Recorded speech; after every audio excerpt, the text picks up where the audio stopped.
Good, good afternoon, everyone. So my name is Bernard Hasten, and I'm a proud Hoosier.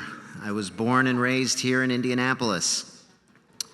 Both of my parents, although were born in Europe, they were born before World War II, and they're survivors of the Holocaust. I'm a proud first-generation Hoosier, and as I mentioned, and I want to thank Albert and Marnie, thank you so much for having me here. I'm very grateful. My topic and theme is really to encourage everyone here to stand up, not only pray, I'm not asking you to stand up, but to take action, make a difference, and save lives and for peace. I've learned a lot of things from my father. One of the things that he always says, and he says this in Hebrew, Yesh Elohim, there is a God. And the second thing that he always adds, there's no such thing as a coincidence. So me being up here today is not a coincidence. This was meant to be. One thing about myself, I'm married, I have 4 children, and I have 13 grandchildren, and I have 1 on the way. 2 of my kids live in Skokie, Illinois. 2 of my kids live in Israel. My sister, my brother, all of my nieces and nephews on the Hasten side all live in Israel. And I have 7 nephews and nieces currently serving in the IDF.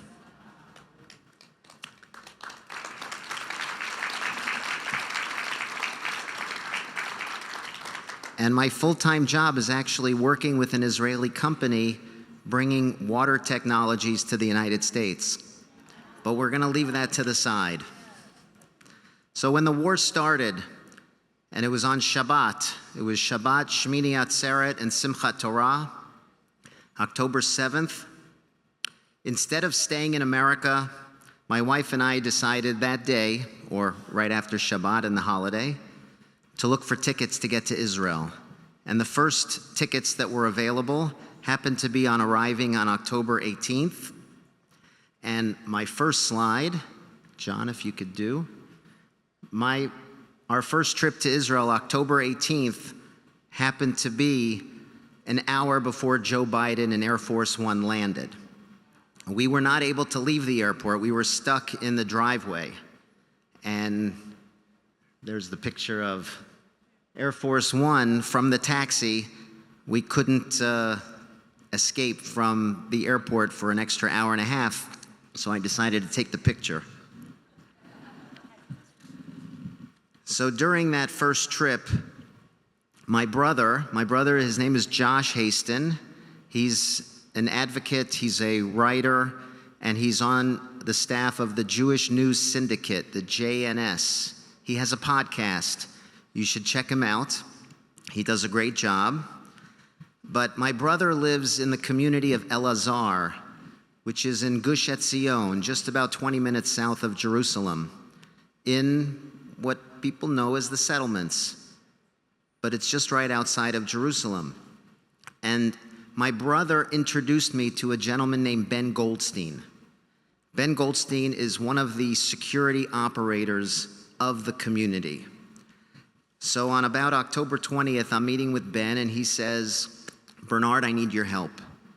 The immediate needs that we're going to need for our current just beginning war against Gaza are the following. We need medical supplies, and we need high-gain flashlights. Now, when I say high-gain flashlights, there's a video of what we're talking about. We're talking not about a $10 Target flashlight. We're talking about a $90 to $500 flashlight. And these little flashlights they can fit now on a gun, and it gives you an unbelievable amount of light. And if we could go to the next video, which shows, the one right before that, which shows what I'm talking about. We're talking about a flashlight that turns complete pitch black darkness into light. Okay, if you saw that for the first second, As soon as he turned on the flashlight, he had light. So once again, October 2023, I'm being told this is what we need. Why do we need this? Well, as we saw in November, we have an idea of why we need this. So after arriving back in the United States, my team at my company decided we're going to investigate the manufacturers of the flashlight and buy a whole bunch of medical supplies. My second trip to Israel to be with my kids was November the 6th. We were there November the 6th till November 16th of 2023, and we delivered roughly 100 flashlights. It's actually a good story. We flew from Miami on El Al, couldn't get to Israel any other way, and El Al's security would not allow a suitcase of flashlights. We had about 100 of them. Because it has a lithium battery, they said we can only take 20 of them in a carry-on, and I had to find literally volunteers. I went into the security line and told the security people, I am going to give other individuals flashlights that they can put in their carry-on bags. That's the only way I could get them in. And luckily, after arriving, everyone gave me their flashlights back, which was a miracle upon itself. So we got these flashlights in the second week of November. And of course, like I said, the medical supplies. My wife and I traveled with 6 suitcases of all of these supplies. And once we arrived, I met with Ben Goldstein, distributed everything to him. We flew back to America, into Miami on November 16th. And as soon as I landed, I turned on my phone, and he sent me the following picture with an explanation. Next picture. Ben's title was "Thank You." With the use of the flashlights, there was a terrorist. He had a motorcycle.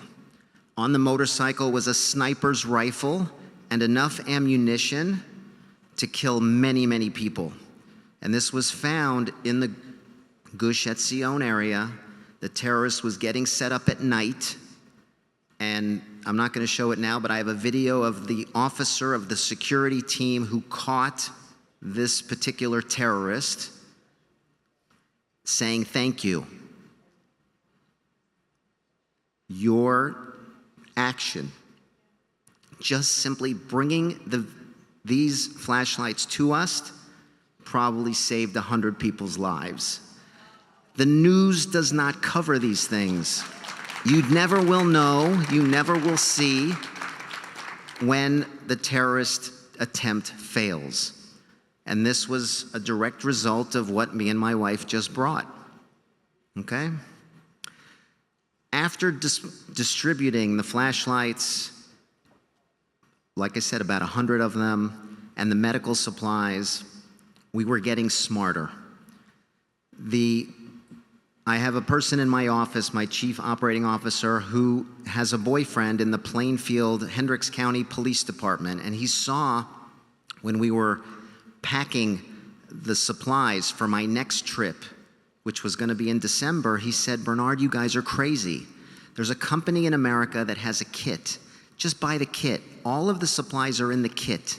Get these kits, get them to Israel." So on my next trip in December, we took 300 or so medical kits over to Israel. And we then had to get them approved by the security forces that the kit had everything that they needed. Thank God for bringing in now medical kits. We transitioned to medical kits. I don't know if we can get the next video. A couple months later, oh, I forgot one thing. Thank you. Go ahead and see this video. That's my flashlight.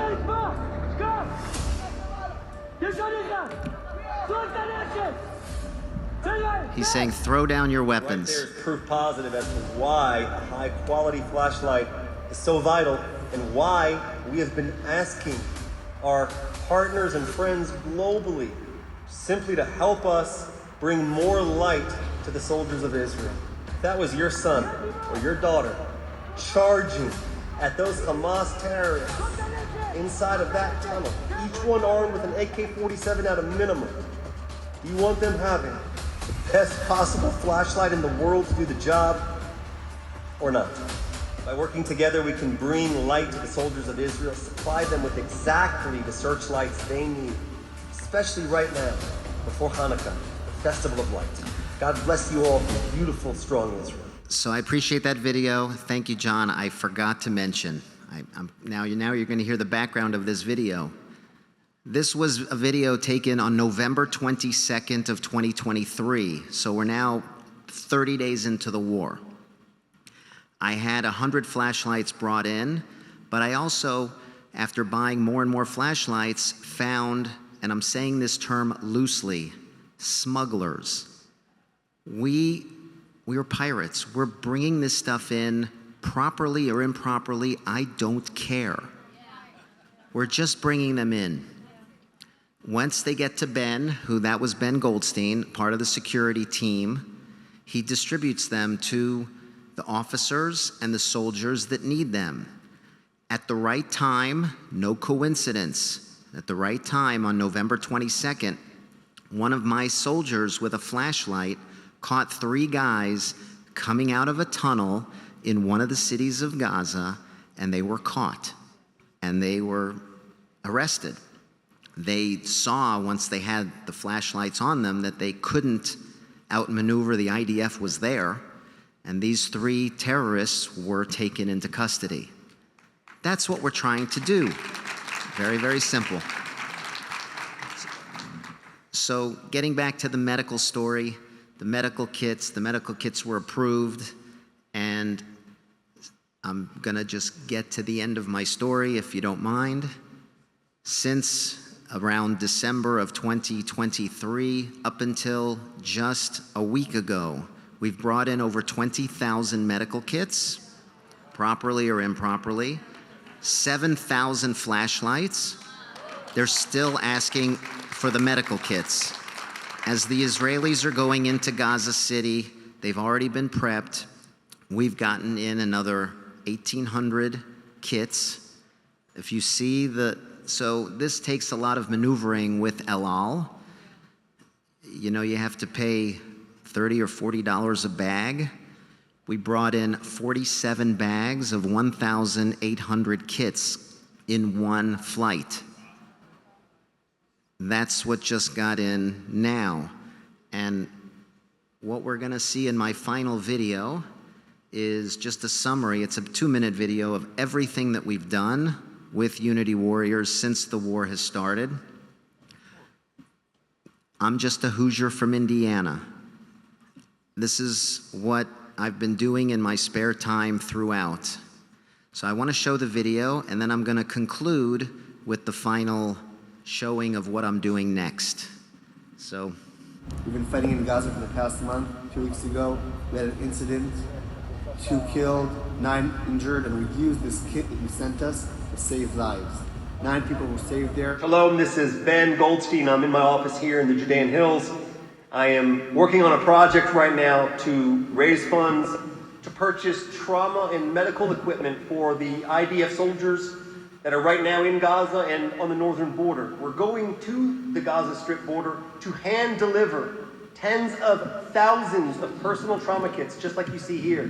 They're stuffed with enough stop the bleeding equipment to save lives. Thank God, to date, we have saved over 135 IDF soldiers' lives so far. Everything we do is to keep the peace and to keep people healthy and to bring them home. We also, of course, hand deliver and supply life-saving, fully equipped medical trauma backpacks. We have almost 500 of those in the field.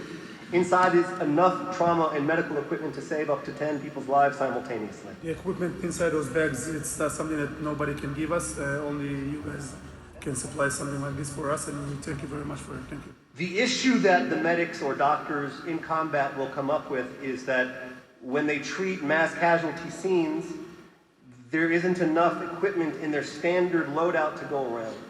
So when they see these on the vests, attached to the vests of each combat soldier, and it has inside the tourniquets, the pressure bandages, the hemostatic bandages, the scissors, everything you need in order to save their lives, then that means that this paramedic, medic, or doctor now has more equipment to deal with more injuries. He or she will simply take the equipment from each soldier, from their kit, apply it on that soldier themselves, and move on to the next. Bernard, together we've been able to spread light in some of the darkest places, from the depths of the tunnels of Gaza, all the way to Syria, Lebanon, and all over Israel. רצינו לומר תודה ל-Unity Warriors על הפנסים שהבאתם לנו. אנחנו פה מתעסקים עם המנהרות של החמאס, אתם לא בעזה, והפנסים שלכם מצילים אותנו, תראו כמה אור הם עושים במנהרה. אין עליכם בעולם, עם ישראל חי, תודה רבה. And we're going to continue doing just that. Never again is not just a bumper sticker slogan for us. We've witnessed the horrors of what can be when we're not prepared. We have made it our life's mission every single day since 2014 to make certain that the heroes of Israel are prepared for every eventuality and that they come home in peace. Am Yisrael Chai, shout it at the top of your lungs. Do not be afraid to stand up for everything we believe in. God bless you all from Israel. Much love. I should have started with this. I'm not here to solicit you. I'm just giving you the information. What you want to do, that's completely up to you. We're doing it. We're making it happen. And now, if you don't mind, I'm going to pivot to the final picture and explain exactly what I'm doing next. A year ago, I was in Israel. I met with a certain brigadier general who asked me to help them identify U.S. companies in the armament space in order to bring them to set up assembly or manufacturing in Israel.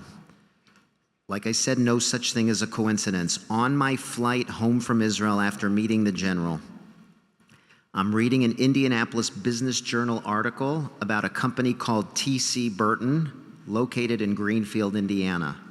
And I think that later on today, some of you in this audience may come to the T.C. Burton offices. Todd and Kathy Burton, a couple of years ago, got their company off the ground, and this is what they make. It's a fully armored ATV, and when I showed this to the general after landing once again in Miami, I sent him the picture of this vehicle, and I said, is this the type of company, is this the type of equipment the Israeli army needs? He responded in 10 minutes, go get this company.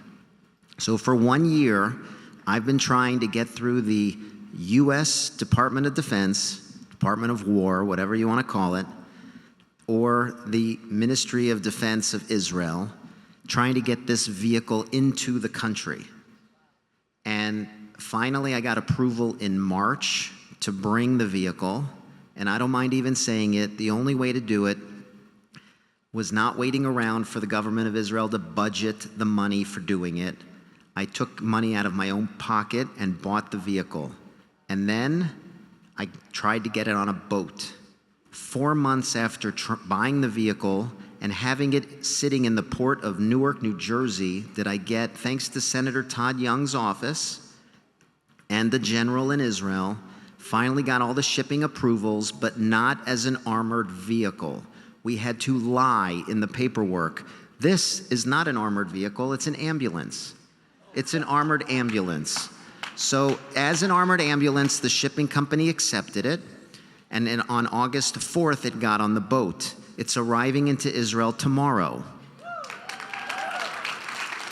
You heard from Ohad Tal this morning. He's involved in trying to get this vehicle finally, hopefully tomorrow, in Israel, in 48 hours, approved to go to the Golani Brigade for testing. If it's approved by them, anyone in Israel can buy this. And Ben Goldstein said, I want this vehicle in the security of my area. Because it's an ATV, it doesn't need a road. It can go on the dirt paths. It can go on the side of the hills. But the first line of defense for these villages and towns in these areas, they need an armored vehicle. There's active shootings going on all the time. This is the first line of defense. You cannot have a police officer and a motorcycle going to the first line of defense because a lot of times they get killed. This is what they need. I know it. Hopefully the Israeli government will know it in the next week, and hopefully T.C. Burton will set up an office somewhere in Israel. Thanks, everybody.